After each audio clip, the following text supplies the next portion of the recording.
Alors que pour la saison 2022-2023, des travaux de sylviculture empêchent les skieurs de fond de circuler dans certaines pistes du camp Mercier au cœur de la forêt Montmorency, nous avons saisi l'occasion d'ouvrir le dialogue en permettant à des skieurs de mieux comprendre les réalités des activités forestières grâce à la rencontre de deux forestiers qui ont à cœur ce lieu unique aux multiples usages qui est, en premier lieu, une forêt dédiée à la recherche et à l'enseignement de la foresterie. Cette capsule est présentée par la microbrasserie La Souche, avec la participation du magasin général Arsenault à Stoneham. Moi, je l'ai appris simplement la première journée que je suis venue en ski ici. Ils nous ont sorti une carte papier, puis il y avait la 14 qui était coupée de moitié.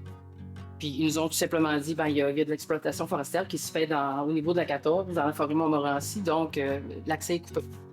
Moi, ma première réaction, ça n'a pas été oh mon Dieu, ils coupent des arbres. Non, ça a été normal, au Québec, on fait de l'exploitation forestière. Mais je me suis demandé pourquoi, quand même. Moi, juste de me faire dire il y a de l'exploitation forestière, pour moi, c'était pas une raison de couper l'accès. Parce que je me disais, je pense qu'il y a quand même moyen, c'est quand même juste une piste de ski de fond, c'est pas très large. Je me disais pourquoi, pour avoir accès à la forêt, où est-ce qu'il y a de l'exploitation forestière, je sais que les fins de semaine, techniquement, il n'y en a pas. Donc, je me disais, bon, tu sais, dans ma tête, ça a sonné peut-être un petit peu comme soit ils veulent pas qu'on voit, ou soit c'est un genre de petite mauvaise foi de la part des personnes qui exploitent pour dire, ben là, tu sais, il faudrait tasser la machinerie, puis là, tu sais, pour une petite poignée de skieurs qui aimeraient ça avoir accès encore à cette piste-là. Moi, la première réaction que j'ai eue aussi, c'était pourquoi fermer la forêt de Montmorency? Les parcours sont bien balisés, il y a des chemins, et puis n'ayant pas d'informations, ne connaissant pas forcément la foresterie, je parle à mon nom, mais je parle au nom aussi de tous les skieurs, aussi bien du dimanche que les skieurs qui s'entraînent beaucoup. Moi, il n'y avait pas lieu de fermer cette forêt, donc première réaction, toujours plutôt négative, dire tiens, il y a quelque chose qui n'est pas logique. Donc, moi, la question que j'ai pour vous, c'est pourquoi que l'accès à cette piste-là a été coupé? Tout simplement. Et moi, la question, plutôt une histoire de communication, pourquoi est-ce qu'il n'y a pas eu une communication plutôt grand public à tous les skieurs? Et ça, je suis surpris qu'on ait appris ça au dernier. Avant de répondre à vos questions qui sont pertinentes, je vais vous expliquer un peu le contexte de la forêt Montmorency au cours des dernières années. La forêt Montmorency, à partir de 2019-2020, est en restructuration. Les activités récréatives, l'Université Laval a décidé que c'était pas l'Université Laval qui offrait dorénavant les activités récréatives, qui incluent ski de fond à la forêt Montmorency, pour se restructurer vers les projets d'enseignement et de recherche. Ce que le secteur, les chantiers dont on parle, la 14, c'est le chantier Jonca. Le reste du réseau de ski de fond de la forêt Montmorency, c'est le chantier qu'on appelle Piché. C'est deux chantiers d'envergure, c'est deux gros chantiers auxquels sont couplés là, des projets de recherche, notamment avec le Fonds vert, pour tester une façon de maximiser la captation de carbone là, au niveau de la récolte, puis aussi de la croissance, de la régénération, des peuplements. Fait qu'une grosse portion, ces chantiers-là sont énormes parce qu'on ne fait pas juste de la coupe totale là-dedans, ou de la coupe de régénération, qui est l'équivalent du coupe totale, mais une coupe partielle. Fait qu'on va comme jardiner un petit peu la sapinière. Puis, pour ceux qui ne le savent pas, la plupart des pistes de ski de fond à Forêt-Montmorency, il y a déjà eu des coupes partielles en périphérie. Mais avec le temps, la régénération revient. Puis, le commun des mortels, en fait, quand tu es concentré à skier, c'est quelque chose que tu ne vois pas nécessairement. Fait que la planification qui a été faite dans ces chantiers-là, c'était pour l'élément de recherche. Il y avait aussi un élément de recherche de maximiser, en fait, une approche, comment faire de la coupe partielle, je dirais, plus structurée puis plus efficace. Parce qu'en sapinière boréale, la coupe partielle, c'est peut-être quelque chose qu'on n'utilise peut-être pas assez, mais ça fait partie du coffre à outils de l'aménagiste là, pour pouvoir bien aménager les forêts.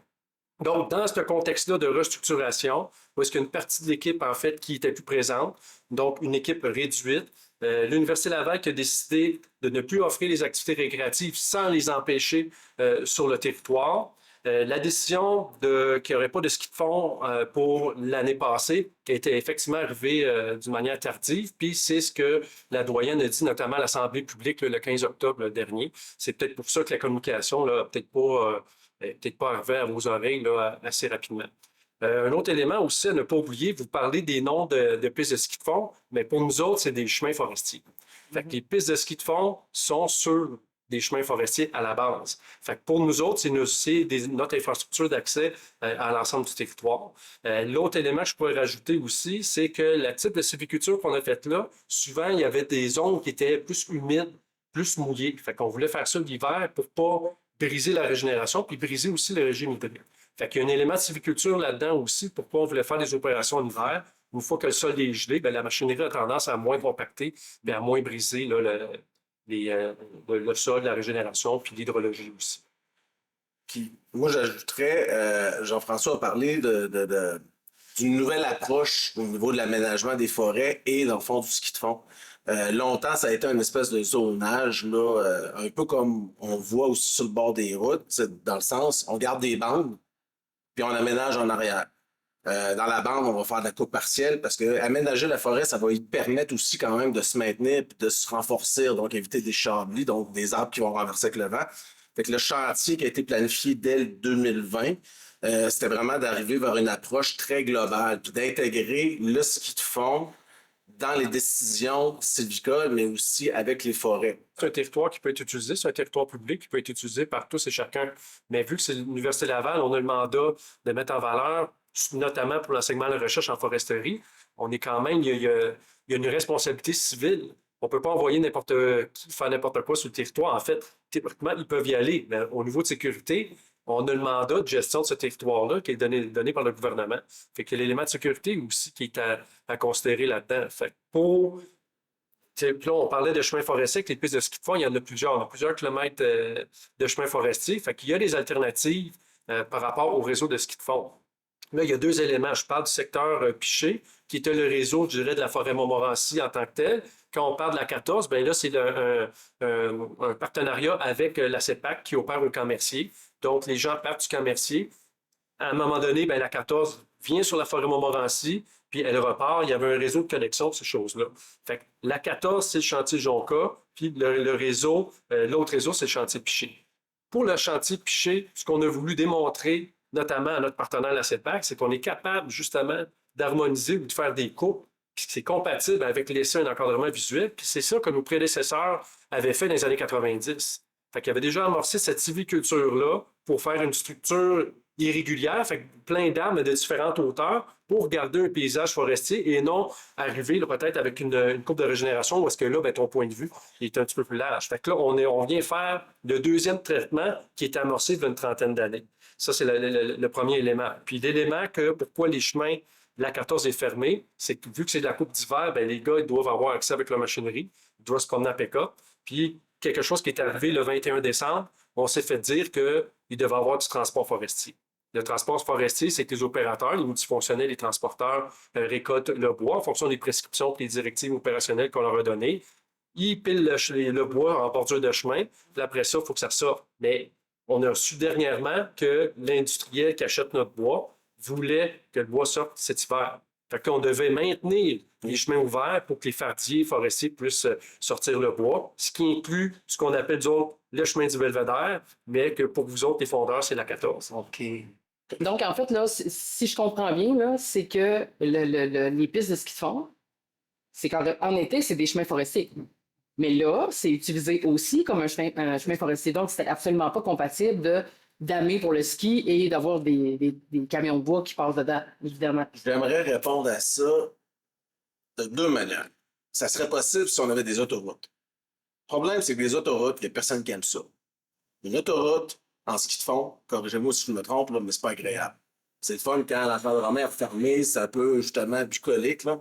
Fait que ça a déjà été vu avec des pistes de motoneige, de dire il y a une partie qui est chemin forestier entretenu l'hiver, puis à côté roule la motoneige. Mais là, pour ça, ça prend des chemins très larges. Puis à la forêt Montmorency, ça a toujours été une historique de dire l'empreinte des chemins va être minime, parce qu'il ne faut pas oublier qu'un chemin forestier, c'est une déforestation.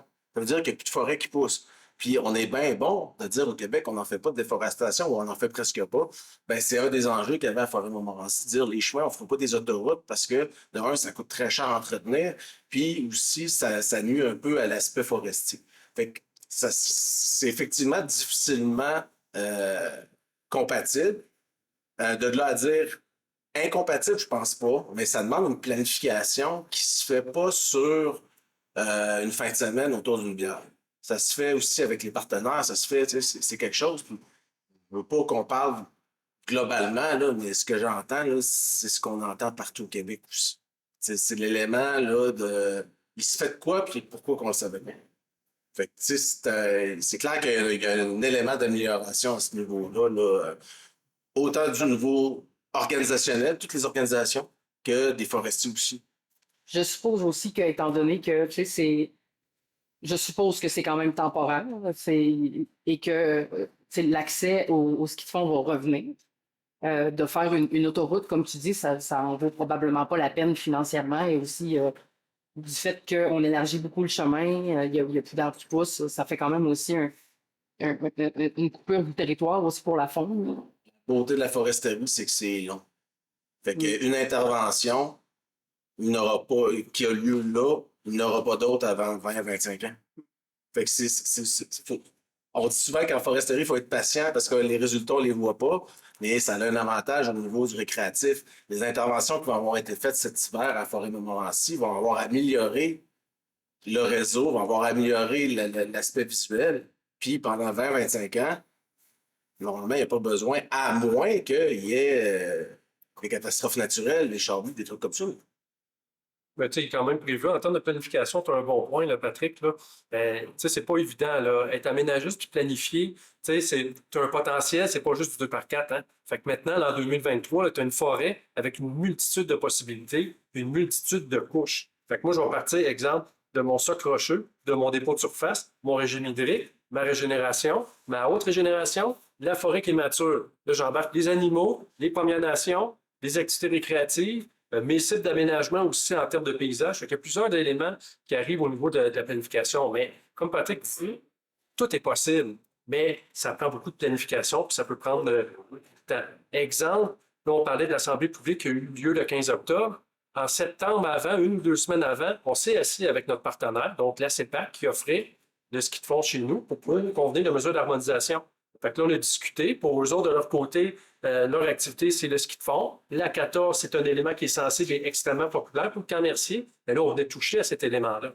Fait que d'emblée, on a eu plusieurs rencontres. Ça faisait 2 ans qu'on leur parlait, puis ils savaient qu'on s'en venait là tranquillement pas vite. Puis on a convenu une mesure d'harmonisation temporaire. Comme a dit Patrick, cette année, c'est la 14 qui est coupée. Fort probablement que l'année prochaine, elle va être ouverte, mais on s'est entendu pour dire, ben voici un parcours alternatif. Voici un parcours, si tout va bien dans le meilleur des mondes, les opérations sortent pour n'a pas de transport forestier, on va pouvoir mettre de la neige puis remettre l'autre partie de la 14. Malheureusement, cette année, ce n'est pas arrivé.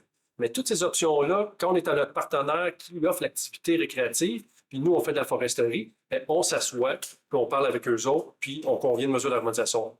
Ce que j'entends, c'est que ce processus-là, bien, peut-être, c'est quelque chose que vous ne savez pas, qui devrait peut-être être communiqué aux gens là, davantage. Mais n'oubliez pas que la forêt Montmorency, c'est une forêt d'enseignement et de recherche. L'aménagement forestier, il va en avoir, mais je suis d'avis.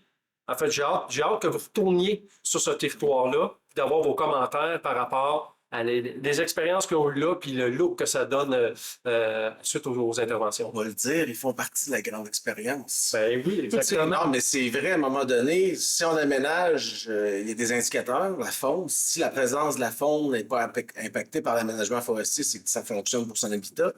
Mais les êtres humains qui utilisent la forêt pour justement le récré touristique, ben, je pense que pour la forêt Montmorency, c'est intéressant d'avoir l'opinion de ce qui a été fait. Parce que quand on parle d'aménagement multiressources ou aménagement intégré, ou il y a toutes sortes de termes là, écosystémiques, ben, il ne faut pas oublier qu'on parle d'aménagement durable. Environnement, économique, la partie sociale est super importante. Puis de l'avoir via des témoignages, via justement là, l'utilisation du territoire, je pense que c'est la meilleure expérience qu'il ne faut pas avoir. Tu avais une question aussi, là, tu allais poser. Ben, moi, c'est une question très concrète. Est-ce que c'est sur pause juste cette année ou est-ce que l'année prochaine? la forêt de Montmorency sera réouverte au ski de fond? La forêt Montmorency, l'Université Laval a décidé de ne plus être le promoteur d'activités récréatives.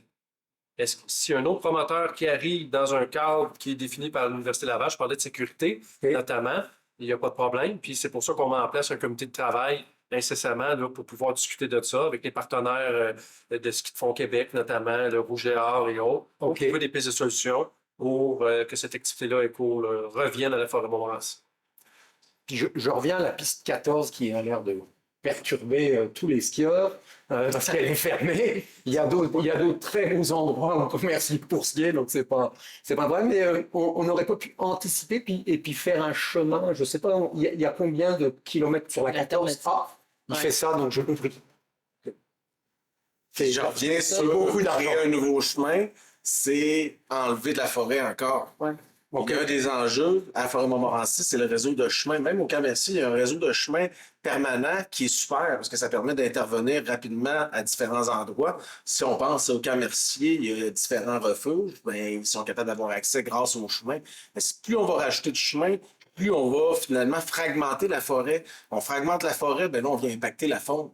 Fait que l'équilibre de l'aménagement forestier multiressources est vraiment, vraiment difficile à atteindre. Parce que justement, il y a plusieurs sphères qui rentrent un peu, on va dire, en compétition. Hein. Mais c'est-tu des possibilités? On vient souvent à dire après ça, ben c'est qui l'utilisateur, c'est qui le payeur aussi. C'est un enjeu quand même de taille, parce que faire un chemin forestier, on parle là, de 20 à 30 000 dollars canadiens du kilomètre. Donc, c'est quand même beaucoup dessus. Okay. Mais ça, peut-être, si on l'avait su, par anticipation, au mois de septembre, vous dites que vous aviez eu des réunions déjà avec la CEPAP, etc. Ben, peut-être prévenir les utilisateurs, les gens qui viennent le samedi et le dimanche et les familles ne veulent faire que du ski plaisir. Et puis après, il y a une autre catégorie qui est plus faible, c'est 5-10% des assidus. Il aurait peut-être fallu les prévenir. Je vais le dire, là, je suis forestier depuis longtemps, puis on n'est pas bon en communication du forestier. Et il y a beaucoup de travail qui se fait à ce niveau-là. Je pense que d'être présent, puis d'écouter un peu justement ce que les utilisateurs ont à dire, il y a beaucoup à gagner. Juste le fait d'être présent puis d'écouter, déjà, je pense que ça permettrait d'avoir des échanges. Puis il faut pas penser non plus que c'est de l'imposition de choix d'aménagement. Tu sais. Je pense que justement d'avoir des opportunités de discussion sur le terrain amènerait probablement des meilleures décisions, ou du moins les faire passer peut-être plus facilement, sachant ce qui s'en vient après. Là. Puis si c'est depuis 2020 que ça se discute, puis que, tu sais, de votre côté, vous savez qu'il va y avoir de l'exploitation, puis qu'il va y avoir des sentiers accessibles au public qui vont être coupés temporairement, mais quand même. C'est quoi qui s'est passé entre les deux? Pourquoi que vous voulez donc bien le communiquer, puis que nous, les utilisateurs, on l'apprend à la dernière minute? Est-ce que c'est de la façon que c'est où que la communication s'est perdue? Je comprends. Là, je suis rendu même que je me pose la question, c'est-tu moi qui n'ai pas cherché au bon endroit pour avoir l'info? Est-ce que l'info aurait dû arriver facilement jusqu'à l'utilisateur? Est-ce que c'est le moyen de le communiquer qui n'était pas le bon? On s'entend, ça n'a pas passé au téléjournal, mais... On aimerait ça que ça passe au téléjournal, mais malheureusement, je ne rentrerai pas là-dedans. Mais pour répondre à ta question, là, je vais t'expliquer un peu le processus de consultation en territoire public. Puis Patrick vient de le dire. Tout ce qui est stratégique est communiqué. On n'a pas le choix de faire une consultation publique et des Premières Nations pour notre plan d'aménagement forestier intégré tactique, qui est un plan qui est plus à long terme avec les grandes stratégies. Après ça, on n'a pas le choix d'aller en consultation publique pour le plan d'aménagement forestier intégré opérationnel. Ça, c'est les secteurs avec les grandes prescriptions qu'on veut faire. Est-ce qu'on veut faire de la coupe de régénération ou de la coupe partielle? On envoie ça pour les prochaines années. Donc, c'est comme un potentiel de chantier qu'on envoie en consultation publique pour on attend d'avoir des retours. Une fois qu'on a ça, on intègre les commentaires dans notre planification. Puis là, on tombe à la programmation annuelle. On appelle ça l'apprendre. Une fois qu'on arrive et on dit, OK, on a un potentiel de chantier, cette année, 2022-2023, on fait de piché, on fait de jonca. Là, on raffine notre planification en fonction des inventaires. On parle avec plusieurs partenaires. D'ailleurs, les prescriptions qui ont été faites, c'est un travail d'équipe. C'est pas tout seul, moi et Patrick, qui ont décidé de faire ça. Les industriels forestiers ont participé, le ministère a participé. Tout le monde a mis son grain de sel là-dedans. Fait qu'on arrive avec une planification, là, on se dit, OK, c'est ça qu'on fait. Une fois qu'on sait que c'est ça qu'on fait, là, on va aller voir les intervenants sur le territoire. Quand ça a été décidé dans le cas de la forêt Montmorency, l'élément du Cammercy, SEC, la CEPAC, ils ont tous suivi ce processus-là. Ça n'a pas été un problème. L'élément, c'est le transport forestier. Les interventions de récolte ont fini la première semaine de février. S'il n'y avait pas eu de transport forestier, on aurait réenneigé la route. La 14 aurait été agrandie. Ça faisait partie du plan de match. Ce plan de match-là, avec le transport forestier qui est actuellement en cours, au moment où on se parle, là, on ne peut pas. Pour les raisons de chemin, on ne voulait pas faire un autre chemin à côté, justement, pour les frais. Fait que tout ça, le processus des consultations publiques est là, est légal, on le fait. Mais est-ce que là, moi, ce que je me rends compte comme professionnel, c'est que ça ne se rend pas aux utilisateurs. Puis ça ne se rend pas bien. Un des principes de la gestion intégrée, quand ça a été établi au Québec, c'est-à-dire les différentes parties prenantes d'un territoire là, qui sont concernées vont faire partie d'un groupe de travail. Puis ils vont participer aux décisions, poser des questions, tout ça. Mais j'ai l'impression que c'est pas tous les intervenants qui font leur devoir. Le devoir qui est de repartir de cette table-là puis de faire descendre l'information à ses utilisateurs ou à ses membres. Ça, c'est un élément, des fois, là, en fait, en tant que forestier, il ne faut peut-être pas prendre ça pour acquis, que tout le monde va renvoyer les messages. Là. Mais clairement, le canal de communication ne semble pas fonctionner. Mais là, c'est juste pour moi, c'est une opportunité d'amélioration, là, je pense, pour tout le monde. Mais il y a un gros devoir de la part des personnes qui sont sur des comités de dire ben je vais ramener cette information-là pour s'assurer, peu importe le type d'intervenant, pour, je pense, rendre le tout transparent, parce que même si on parle de forêt Montmorency, ça demeure quand même un territoire public qui a une vocation d'enseignement de recherche. Le Camp Mercier est un territoire public avec une vocation récréo-touristique. Ben, dans tous les cas, c'est du public. Donc, moi, j'ai toujours dit que je trouvais que la cohabitation Camp Mercier forêt Montmorency pouvait être le meilleur laboratoire terrain qu'il n'y a pas. Avec une proximité justement des utilisateurs comme vous, les fondeurs, ou même des chercheurs, et ainsi de suite. L'opportunité que je vois, là, ben, c'est que la porte est grande ouverte. Là. Maintenant que j'ai cette information-là, si j'entends des gens qui posent la même question, moi, mais tu sais, pourquoi? Ben, j'ai la réponse. Donc, je deviens un véhicule de communication entre vous et les skieurs. Ben moi, ce qui me concerne, j'ai beaucoup appris de vos remarques. Là. Ça m'a vraiment très intéressé. Et puis, je pense qu'il faudrait que... on revient toujours au même dossier, au même sujet. Il faudrait que vous expliquiez les raisons de tout ça. Nous, on a appris ça, les fondeurs, on a appris ça le 21 décembre quand on est venu prendre nos passes. Si vous l'aviez expliqué, les contraintes que vous avez, je pense que ça serait passé beaucoup plus facilement le fait que la 14 soit fermée. Et puis, on aurait compris, effectivement, comme dit Geneviève, que si les chemins sont barrés, fermés parce que vous en avez l'utilité pour exploiter le bois, on l'aurait compris plus facilement, plutôt que de nous amener devant le fait accompli. Donc, je trouve que peut-être que c'est à vous, peut-être qu'il faudrait imaginer quelque chose sur le monde des skieurs, mais est-ce que vous ne pourriez pas, quand on arrive au Camp Mercier, expliquer, avoir un panneau explicatif, voilà, on est parti pour 3 années d'exploitation. Pendant 3 années, il va se passer ceci.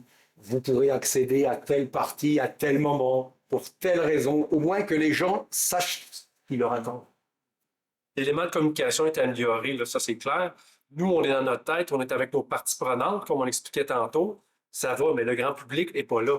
Puis souvent, le grand public va apprendre des éléments de foresterie dans les journaux, dans les médias. Fait que je crois que nous, il faudrait prendre la balle puis se rendre plus disponible à des gens comme vous autres, puis exactement faire ce qu'on a fait là, avec une pancarte, puis peut-être même un kiosque ici. Là. La forêt Montmorency, 412 km² maintenant, il superpose une grande partie de la réserve faunique des Laurentides, puis l'entièreté du Camp Mercier. Et là, je vous annonce là, que dans les 10 prochaines années, là, il va y avoir des interventions dans le secteur, pas nécessairement dans le réseau de pistes de ski de fond, mais autour. Fait que moi, mon souhait, ça serait pratiquement d'avoir ma petite cabane avec l'Université Laval puis mon drapeau, puis quelqu'un qui est disponible aux personnes pour pouvoir expliquer ce qui s'en vient, peut-être même faire des séances de formation, oui, aux partenaires. Les gens de la CEPAC sont au courant par où on s'en va, mais là, ce que je constate, c'est que leurs utilisateurs et des personnes comme vous ne le sont pas. Puis là, si vous avez des questions, ben, ce n'est pas les gens de la CEPAC, leur métier, ce n'est pas forestier. Fait que moi, mon souhait, ça serait de se rendre disponible de manière visible, d'améliorer les outils de communication pour que vous sachiez qui appeler si vous avez des questions, puis comprendre tout le processus qui est en arrière, en fait, qui se passe avant un chantier qui est beaucoup plus complexe, là, comme on vous le présente. Quand je suis arrivé, quand on me parle de foresterie, pour moi, c'est des bûcherons qui bûchent et puis des 2x4 traités chez Canac. Pour moi, c'est ça comme. Mais je vais être sincère avec vous, je pense que la majeure partie Voilà. des gens du Québec, c'est la même chose. C'est un 2x4 et puis voilà ce que c'est que la foresterie. Donc, Il y a un gros travail il y a un gros travail à faire, je pense. de sensibilisation. Je pense qu'il serait vraiment temps là, qu'on amène la foresterie en 2023 parce que les bûcherons, c'est des abatteurs manuels maintenant. On aménage le territoire forestier, on n'aménage pas juste la forêt. Fait qu'il y a vraiment, je pense qu'il y a un gros travail à faire là-dedans. Là. Oui, absolument. Puis s'il y a de l'écoute, ben c'est motivant pour tout le monde. Non, puis ça m'interpelle ce que tu viens de dire, parce qu'en tant qu'aménagiste, moi, si j'aménage, là, c'est sûr que, tu sais, le nœud de la guerre, c'est l'argent. On a discuté un peu tantôt. Fait qu'une manière de faire de l'argent pour aménager la forêt, ben, c'est de vendre du bois. On l'utilise dans la construction des pavillons, qu'on utilise pour du papier, puis autres. Là. Puis il y a plus d'utilisation, la biomasse forestière, la captation du carbone, etc. Mais cependant, dans ma tête d'aménagiste, j'aménage aussi pour la faune. J'aménage pour le visuel, j'aménage pour la régénération, j'aménage pour la biodiversité. Mais si les personnes ne savent pas ce qui est sous-jacent à la prescription et les directives opérationnelles, toutes les couches dont je vous parlais tantôt, puis la seule affaire qu'ils voient, c'est une grosse machine qui mange un arbre comme un Pac-Man. Et là, je pense qu'on a vraiment un problème de communication. Bien, ça, je crois que c'est notre rôle, nous autres, pour les ingénieurs forestiers en 2023, de prendre le devant et d'aller vous voir, parce que vous êtes tous propriétaires de la forêt publique aussi. Hein. Je pense qu'il faudrait aller un peu plus vers vous. Puis moi, mais pour terminer, ben moi, c'est un peu le contraire de toi. Hein. Moi, je viens du lac Saint-Jean, nord du lac Saint-Jean, où est-ce qu'il y a beaucoup d'exploitation forestière qui se fait. En plus, j'ai une sœur qui travaille, qui est technicienne en foresterie, donc j'étais un petit peu plus informée de comment la gestion de l'exploitation forestière se fait. Et puis, je considère que c'est une chance d'être informé de ça. Je considère qu'on est chanceux au Québec d'avoir cette ressource naturelle-là, qui est renouvelable en plus. Hein, c'est ça, les gens ils ont tendance peut-être un petit peu à l'oublier. C'est renouvelable à l'infini, la forêt. À l'infini. Quand c'est bien fait. Quand c'est bien fait. Et je sais que c'est bien fait. Je sais que c'est réglementé beaucoup, beaucoup, beaucoup. Puis je pense que les gens, ça, ils ne le savent pas ou ils ne veulent peut-être pas le croire dû à des documentaires qui ont eu lieu il y a plusieurs dizaines d'années. Là. Maintenant, la réglementation c'est quand même très sévère. Hein, tu sais, je sais que n'arrive pas qui veut et coupe pas toutes les arbres qu'on veut dans n'importe quelle forêt. Là, c'est très, très réglementé. Puis, juste tantôt, les comités que tu as nommés, là, ça finit plus. Les comités, puis là, ça se réunionne, puis là, on peut aussi couper cet arbre-là, quasiment. Là, C'est toujours étonnant de constater que lorsque l'on prend le temps de s'écouter et de se parler, des choses en apparence complexes et mystérieuses peuvent devenir simples et sensées. Cet échange permet de réaliser combien nous avons besoin de ce genre de moments afin de mieux pouvoir faire cohabiter les différents usages de la forêt dans le respect des réalités de chacun.